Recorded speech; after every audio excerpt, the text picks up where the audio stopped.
তো আমি এইটার মান যদি আপনি 1 ধরেন, ভালো করে বুঝেন, 1 থেকে 2 বড়, 2 থেকে 3 বড় ধরা যায় না? কথা বলেন, চাই কিনা? এক্সের মান 1 2 3 ধরা যায়, কিন্তু আপনাকে এখানে একটা শর্ত বেঁধে দিছে যে ওয়াই এর মানটা অবশ্যই কিসের চেয়ে বড় হওয়া লাগবে? 2 এর উপর। তাইলে আমি এটাকে নিতে পারবো না, আমাকে নিতে হবে এইটা এক্সের মান হচ্ছে 2, ওয়াই এর মান 3, আর এটার মান হচ্ছে জেড এর মান 4, তাই এটা নিতে পারবো। তার মানে হলো এইটাকে নেওয়া যাবে। তাইলে আমরা এইটার নাম এক্স সমান 2, ওয়াই সমান 3, আর জেড সমান হচ্ছে 4। বোঝা গেল? এটা আমরা বসাইলাম।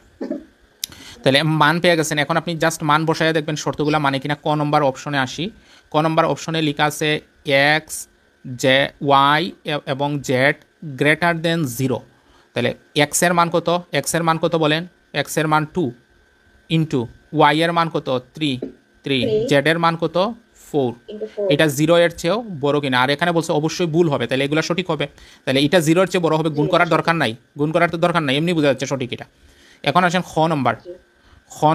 নম্বর যদি আমরা দেখি এক্স এবং Y minus Z greater than 0 হবে, তার মানে বোঝাই যাচ্ছে এটা অবশ্যই বড় হবে। তারপরে আমরা দেখি এক্স কত? 2 ইন্টু 3 মাইনাস জেডের মান হচ্ছে 4। তাহলে এখানে পাচ্ছি আমরা কত? 6 মাইনাস 4, এটা 0-এর চেয়ে, তার মানে অবশ্যই 2 এটার চেয়ে বড়। এটাও ঠিক আছে। বাট এইটা যখন আমরা দেখবো ওয়াই এর মান কত পাচ্ছি দেখেন, ওয়াই মাইনাস কি লিখছে এখানে? এক্স জেড মনে হয়, x Z greater than 0।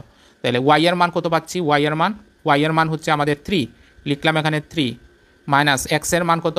X এর মান হচ্ছে 2 তো না, 2 ইন্টু জেড এর মান কত? জেড এর মান হচ্ছে 4।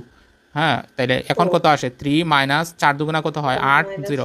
তাহলে এখানে মাইনাস কত আসতেছে? 5, যেটা এটার চেয়ে বড় না, বরং লেস দেন হয়, 0 এর লেস দেন হয়। কারণ এটা ভুল, এটা আসলে এখানে যেটা দেওয়া আছে এটা কি